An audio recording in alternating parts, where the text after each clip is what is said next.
नक्सली खत्म हुए तो 47 गांवों में तिरंगा लहराया। इन 47 गांवों में तिरंगा इसलिए नहीं लहराया जाता था क्योंकि नक्सलियों का खौफ था। पूरा देश गणतंत्र का उत्सव मना रहा है, लेकिन बस्तर में गणतंत्र और गणतंत्र, फिर से कह रहा हूं, बस्तर में गणतंत्र और गणतंत्र के बीच अंतिम लड़ाई चल रही है, जिसमें आखिरकार लोकतंत्र की जीत हो रही है। 4 दशकों तक बस्तर में नक्सलियों ने हिंसा की दहशत बनाने की कोशिश की। कई इलाकों में तो हथियार के दम पर कब्जा भी कर लिया, लेकिन अब हालात बदल रहे हैं। नक्सलवाद के खिलाफ सबसे बड़ा प्रहार हुआ तो नक्सली पीछे हटे। कई इलाकों में पहली बार फोर्स पहुंची और फोर्स के साथ ही पहुंचा लोकतंत्र। यही वजह है कि इस बार 47 गांवों में पहली बार तिरंगा फहराया गया। ये सभी 47 गांव ऐसे थे जहां कोई भी राष्ट्रीय पर्व नहीं मनाया जाता था। इन 4 तस्वीरों को दिखा रहा हूं, देखिए। चारों तस्वीरें बस्तर में लोकतंत्र पर बढ़ते भरोसे की। घोर नक्सल प्रभावित बीजापुर जिले में 16 गांवों में पहली बार तिरंगा फहराया गया, जिनमें पुजारी कांकेर और ताड़पाला हिल्स जैसे इलाके भी हैं, जहां पहले नक्सली काला झंडा फहराते थे। वहीं नारायणपुर जिले में 21 गांव में पहली बार तिरंगा फहरा। अबू जमाड़ की गोद में बसे इन गांवों में लाल आतंक का साया हट गया और लोकतंत्र का सवेरा हुआ है। लोकतंत्र का सवेरा हुआ है। इसी तरह सुकमा जिले में भी ऐतिहासिक बदलाव हुआ है। 10 गांवों में पहली बार तिरंगा फहराया गया है। ये वो गांव हैं जहां तिरंगा फहराने पर नक्सली लोगों की हत्या कर देते थे, लेकिन अब लाल सलाम की जगह वंदे मातरम की गूंज सुनाई दे रही है। 5 साल पहले की बात बता रहा हूं।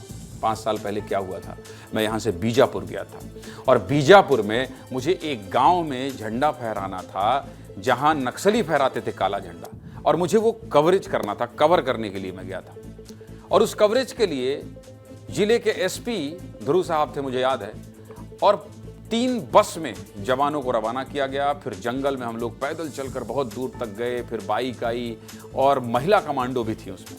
और वहाँ जब गए और 15 अगस्त का दिन था, बारिश होने लगी, तो उस बारिश में भीगते हुए सारे लोग भीग रहे हैं, जवान भी भीग रहे हैं, हम भी भीग रहे हैं, और भीगते उसकी तस्वीर तो मेरे फेसबुक में होगी कहीं।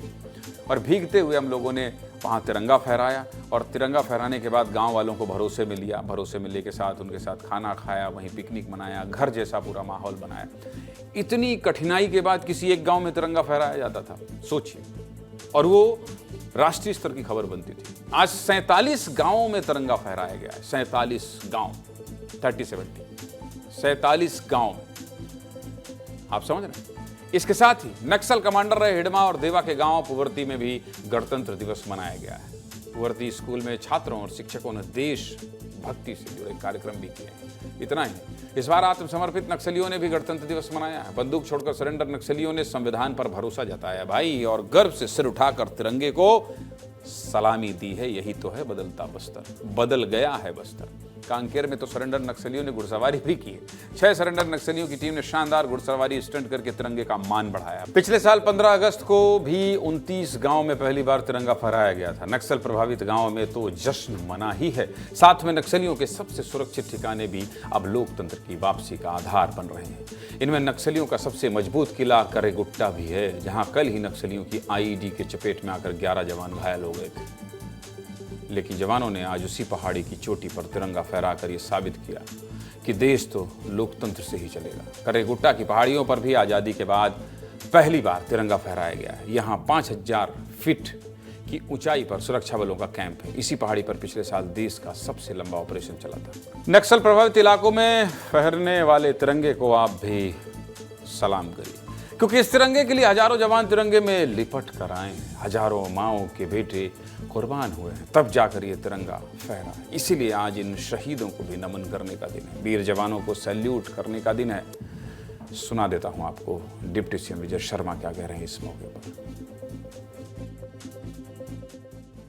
प्रतिवर्ष जब से भाजपा की सरकार बनी है, तब से पहले 26 जनवरी, फिर 15 अगस्त, फिर दूसरे 26 जनवरी, अभी फिर से आज बस्तर में विभिन्न ऐसे गांव में जहां दशकों से तिरंगा नहीं फहरा था, वहां तिरंगा फहरा है।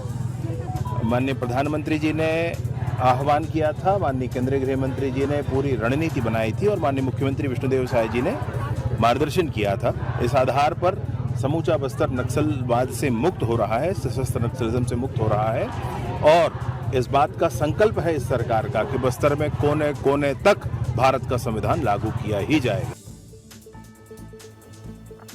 लोकतंत्र जिंदाबाद। अब बस्तर के लोगों को यही नारा लगाना है।